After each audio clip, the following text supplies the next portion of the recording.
पैसे साठवताय, 60 नंतर, 65 नंतर. हां, ठीक आहे, वार्धक्यामध्ये कोणतंही संकट येऊ शकतं म्हणून काळजी घेत असाल. परंतु आपण या 65 पर्यंत जी काही कर्तव्य करायची ती सगळी केली. मुलाबाळांसाठी खूप झटलो. प्रसंगी या 65 वर्षात खूप कमी क्षण असे आले की आपण स्वतःसाठी जगलो. मग इतकी मोठी तडजोड करत जीवन जगलेलं असताना आणि आपण 65 आणि 70 याच्या दरम्यान आल्यानंतर आपली सगळी कर्तव्यपूर्ती झालेली असून जर पुन्हा आपण आपल्या मुलाबाळांच्याच काळजीत गुरफट असणार आणि हे गुरफटणं जर बंदच होणार नसेल, पुन्हा त्यांच्यात जीव अडकून त्यांच्यासाठी काहीतरी ठेवलं पाहिजे म्हणून जर 65 नंतरसुद्धा तुम्ही जगणं विसरलं असाल तर वेळीच सावध व्हा. वास्तविक पाहता जेव्हा आपण 65चा उंबरठा ओलांडतो, सर्व कर्तव्यपूर्तीनंतरची गोष्ट बोलतोय मी. तुमचा मुलगा मुलगी लग्न होऊन आपापल्या घरी गेलेत. मुलगा कुठेतरी परगावी नोकरी करतोय, मुलगी पण तिच्या घरी सुखी आहे. मुलाची बायको पण नोकरी करते. म्हणजेच त्यांच्या आयुष्यासाठी त्यांनी कमावणं सुरू केलेलं आहे. ते कमवत आहेत, ते अगदी व्यवस्थित स्वतःला सेटल करत आहेत. तुम्हाला पाहिजे जमते तेवढी तुम्ही त्यांना मदत पण केली. चला, नवीन आयुष्य आहे, मुलाला घर घ्यावं लागेल, तुम्हाला जमेल ती मदत पण केली. आजपर्यंत केलेल्या सेविंगमधनं तुम्ही सर्व काही केलं. पण आता वेळ आहे तुम्ही तुमचा पैसा तुमच्यासाठी खर्च करण्याची.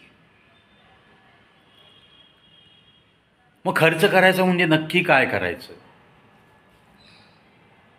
अरे, आपल्या भारतामध्ये खूप चांगली चांगली प्रेक्षणीय स्थळं आहेत. जर आपल्याला थोडी आध्यात्मिक आवड असेल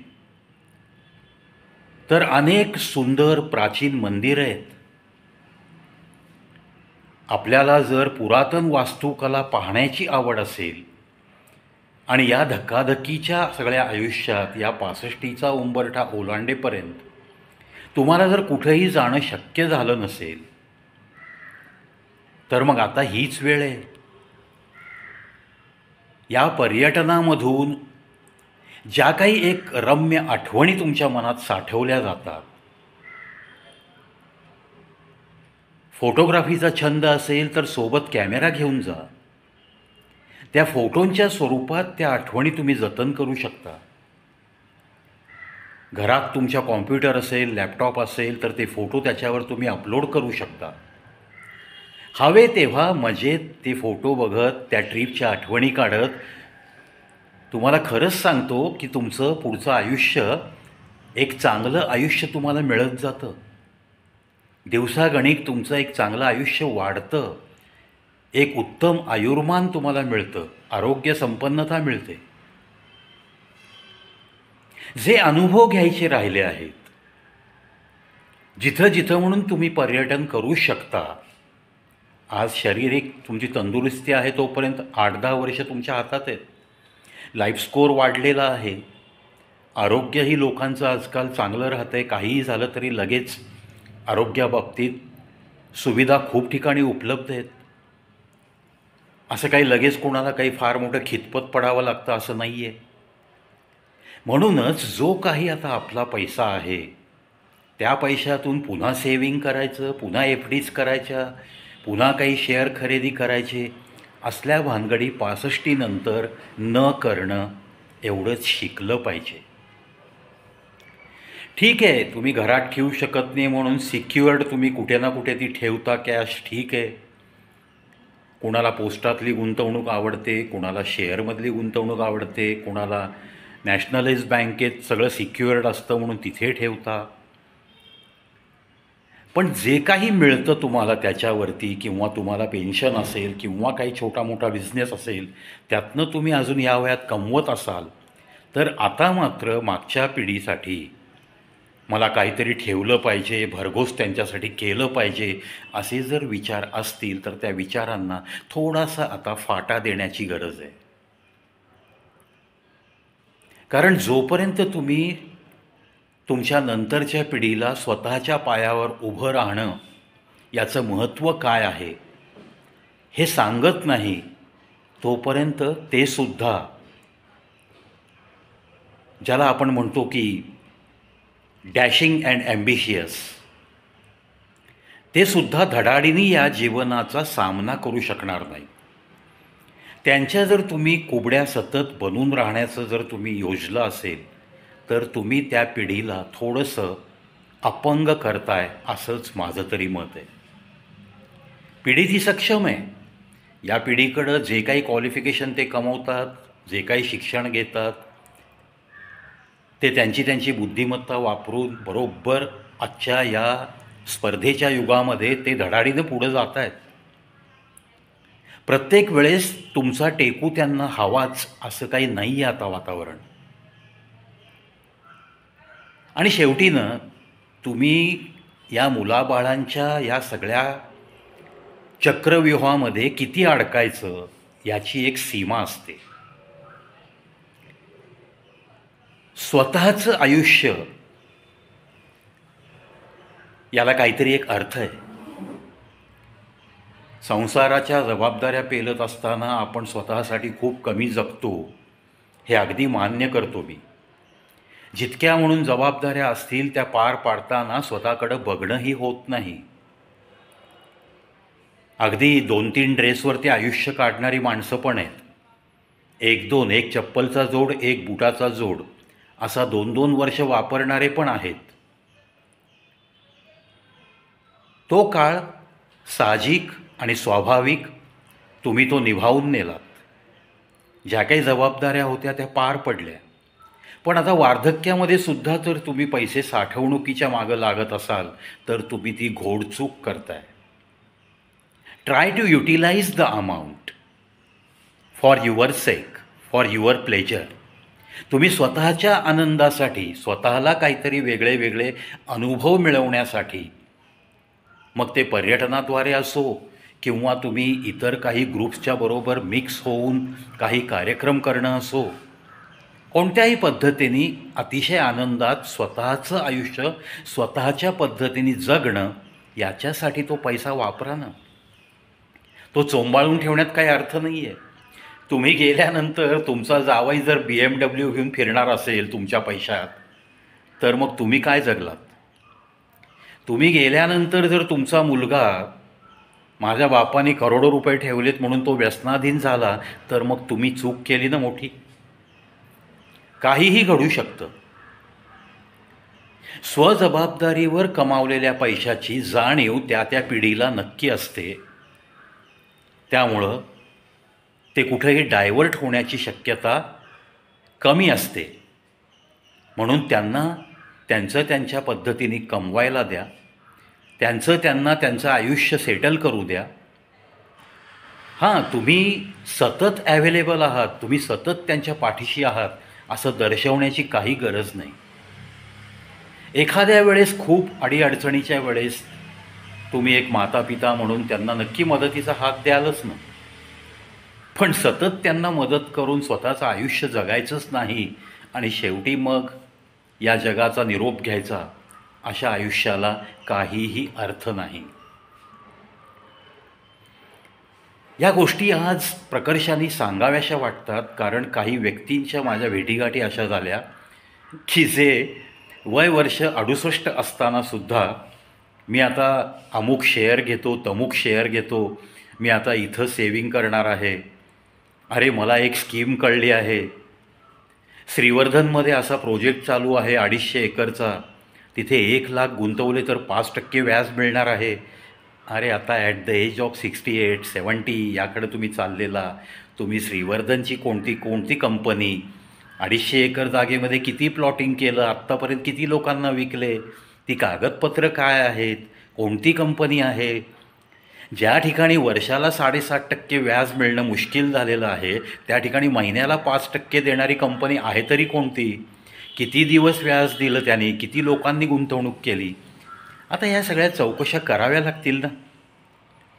पण सांगणारी व्यक्ती इतक्या आनंदात सांगत होती जणू काही त्याला आता करोडची लॉटरीच लागली आहे.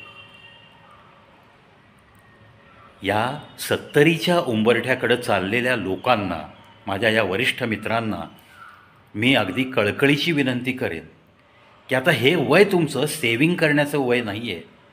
जेवढं करायचं तेवढं सेविंग तुम्ही केलेलं आहे, जेवढ्या जबाबदाऱ्या पार पाडायच्या तेवढ्या पाडलेल्या आहेत, पण स्वतःचं जगणं राहून गेलं आहे. याच्याकडं थोडं लक्ष दिलं तर तुम्हाला मानवी जीवनाचा खरा आनंद उपभोगता येईल. उगाच एफ डीची चवड जमवायची, एफ डीवर एफ डी करायच्या आणि जगणं मात्र सोडून द्यायचं. नको तिथं नको तेवढे पैसे वाचवायचे आणि त्या आनंदात आपण आपलं पुन्हा तेच तेच आयुष्य जगत राहायचं. याला मानवी जीवन म्हणत नाहीत. जे काही तुमच्याकडं आहे त्याचा तुम्ही विनियोग कसा लावता, त्यामध्ये स्वतःचं जगणं राहून गेलेलं जे आहे ते तुम्ही कशा पद्धतीने जगता. उधळपट्टी करा असं मी सांगणार नाही आहे, पण जे आहे त्याच्यामध्ये तुम्ही स्वतःचं जीवन कशा पद्धतीने जगू शकता याच्याकडे लक्ष देणं अत्यंत गरजेचं आहे. हां, म्हातारपणी माझ्यावर संकट आलं तर मी काय करू वगैरे, ठेवा ना, रिझर्व्ह फंड ठेवा, काही हरकत नाही आहे. स्वतःच्या आरोग्यासाठी एक रिझर्व्ह फंड बाजूलाच ठेवा.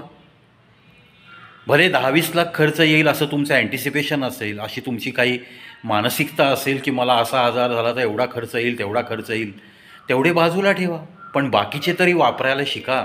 असं मला एक सल्ला द्यावासा वाटला वरिष्ठ लोकांना, म्हणूनच हा व्हिडिओ.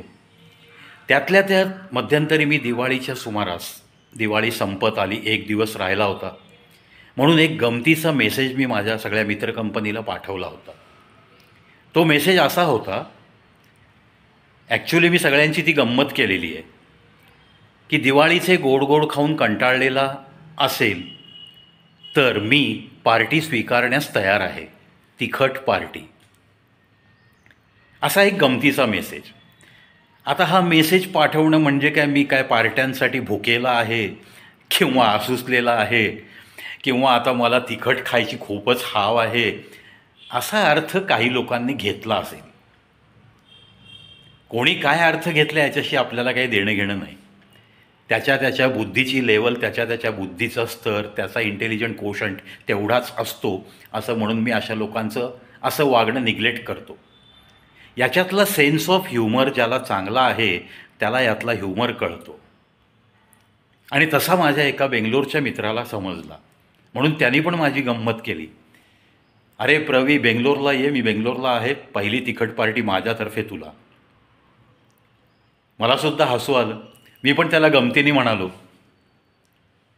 अरे आता बेंगलोरपर्यंत कसं यायचं, तू सोलापुरात आल्यावर देशील. असे आमचे एक्सचेंज ऑफ मेसेजेस चालू होते. त्यात त्यांनी मला एक वाक्य छान टाकलं, अरे आता या वयात पैशाचा विचार करू नको, ये तू बेंगलोरला. मला हे वाक्य फार आवडलं आणि याच वाक्याच्या आधारे मी आजचा व्हिडिओ बनवतो आहे. तो मित्र माझा 65-66 वर्षाचा आहे. त्याची ही मेंटॅलिटी मला खूप आवडली. त्याचं हे सुचवणं मला फार आवडलं. याच्यातून एक संदेश, सामाजिक संदेश डोकावताना मला दिसला. चला म्हटलं, अरे यार खूप चांगला विचार आहे त्याच्या डोक्यात, म्हणून त्याच्या या सुपीक मेंदूतनं निघालेल्या या कल्पनेवरून मी हा व्हिडिओ बनवतो आहे. माणसं उगीच विचार करत राहतात. 1000-2000 रुपयाचा विचार करायचा आणि जगणंच विसरून जायचं.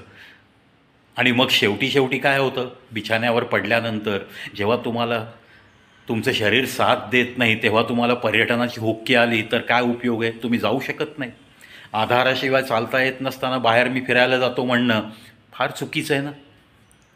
तशी अवस्था व्हायच्या आत तुमच्याकडं असलेला पैसा तुम्ही स्वतःसाठी जितका वापरू शकाल, जितकं तुम्हाला अनुभव संपन्नता येईल हे जग सोडून जायच्या आत, जितके चांगले चांगल्या आठवणी तुमच्या मनामध्ये तुम्ही घेऊ शकाल, त्यासाठी तो पैसा युटिलाइज करा, वापरा, जगा.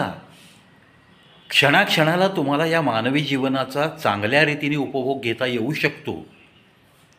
त्यातून तुमच्याकडे थोडीफार सुबत्ता असेल तर तुम्ही जगलंच पाहिजे.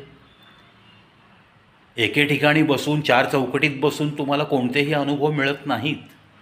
अनुभव संपन्नता आणि तुमच्या चेहऱ्यावरचं जे हास्य आहे, हे त्या अनुभव संपन्नतेने हळूहळू त्या हास्याला एक वेगळी सोनेरी किनार मिळते. पहा तुम्ही, अगदी म्हणजे कुठेच न फिरलेला एखादा व्यक्ती घ्या आणि एक 10-5 ठिकाणी पर्यटन करून आलेला व्यक्ती घ्या, दोघांच्या चेहऱ्यातला फरक तुम्हाला ताबडतोब ओळखता येतो. मनस्वी जगणं ज्याला जमतं ना, त्याचा चेहरा आणि जगणं जो विसरला आहे त्याचा चेहरा, ह्याच्यामध्ये फरक नक्की असतो. मग आपले चेहरे मनस्वी जगल्यासारखे दिसले पाहिजेत ना, ते असे आपोआप नाही दिसत. तुमच्याकडे जी सुबत्ता आहे ती तुम्हाला स्वतःच्या जीवनाचा एक चांगला रंग मिळवण्यासाठी, त्या जीवनाला चांगला रंग देण्यासाठी, खूप प्रफुल्लित जीवन जगण्यासाठी जे जे तुम्ही करू शकता, ज्या ज्या तुम्हाला आवडी आहेत, जी काही तुम्हाला हॉबी आहे, जे काही तुम्ही छंद लहानपणापासून जोपासले आणि त्याच्यामध्ये खंड पडला आहे, त्याच्यासाठी तुम्ही तो वापरा ना पैसा. मग भलेही तुम्हाला एखादा खेळ आवडत असावा, त्यासाठी काही करा. भले त्या खेळात पारंगत असलेला एखादा गरीब विद्यार्थी दत्तक घ्या, त्याला ट्रेन करा, त्याचा कोच म्हणून जा. अशा अनेक गोष्टी करून तुम्हाला जीवनाचा आनंद या 65च्या उंबरठ्यानंतर उपभोगता येतो, आनंद मिळवता येतो, लोकांना आनंद वाटता येतो. मित्रांनो, पैसा पैसा पैसा करत चोंबाळत जगणारी काही माणसं पाहिली ना की मला असा सल्ला नक्की द्यावासा वाटतो आणि म्हणूनच मी या विषयावर आज बोलू इच्छित होतो. थोडासा याच विषयी व्यक्त व्हावं असं वाटलं आणि म्हणूनच हा व्हिडिओ. आवडल्यास अशा ज्येष्ठांपर्यंत हा व्हिडिओ नक्की पोहोचवा की जे जीवनाला महत्त्व न देता फक्त पैशाला महत्त्व देत आपल्याच घराच्या चौकटीत पडून राहतात. कोणतीही अनुभव संपन्नता त्यांच्याकडे येत नाही. स्वतःच्या बुद्धीचा स्तर वाढवण्याचा प्रयत्न करत नाहीत, स्वतःचा आनंदाचा स्तर वाढवण्याचा प्रयत्न करत नाहीत. अशा सगळ्या ज्येष्ठांना अतिशय विनंतीपूर्वक मीही सांगतो पुन्हा एकदा की स्वतःचा पैसा हा स्वतःचं जीवन आनंदी बनवण्यासाठी, आनंदात जीवन जगण्यासाठी जे जे करता येईल ते ते नक्की करा. स्वतःचा लाईफ स्कोर अजून चांगल्या रीतीने वाढवा. याच विनंतीसह चलतो या व्हिडिओतून. पाहत राहा, ऐकत राहा कवी प्रवीत शो.